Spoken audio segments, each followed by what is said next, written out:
પોરબંદરના સલાટવાડા વિસ્તારમાં જોખમી વૃક્ષ દૂર કરવા નવનિયુક્ત મેયરને રજૂઆત કરવામાં આવી।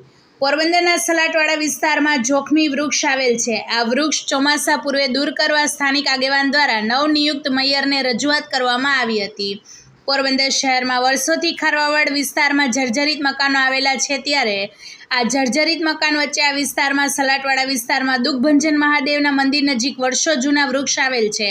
આ વૃક્ષ હાલ આસપાસના વિસ્તારમાં ફેલાઈ જવાથી ચોમાસા દરમિયાન મોટો અકસ્માત સર્જાઈ શકે તેવી ભીતિ સેવાઈ રહી છે, ત્યારે આ વૃક્ષ દૂર કરવા સ્થાનિક આગેવાન દ્વારા રજૂઆત કરવામાં આવી છે।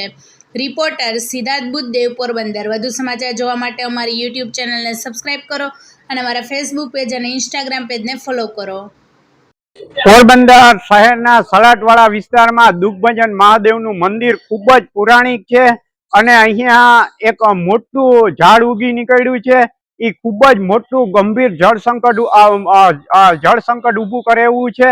તમે આ તસવીરમાં જોઈ શકો છો। આ મંદિરની આજુબાજુના લોકો રખેવાળી કરે છે। અહીંયા કોઈ પૂજારી કે કોઈ પણ નથી અને આખો શ્રમ વિસ્તાર છે। ચોમાસા દરમિયાન જો આ વૃક્ષ ધરાશાયી થાય તો આજુબાજુના મકાનો અને જાનહાનિના બનાવો બની શકે છે, જેથી પોરબંદર નગરપાલિકાના નવનિયુક્ત મેયર આ બાબત તાકીદની ગંભીર આ પ્રશ્નને તાત્કાલિક વહેલી તકે સોલ્વ કરે એ ખૂબ જ આજુબાજુના લોકોની માગણી છે।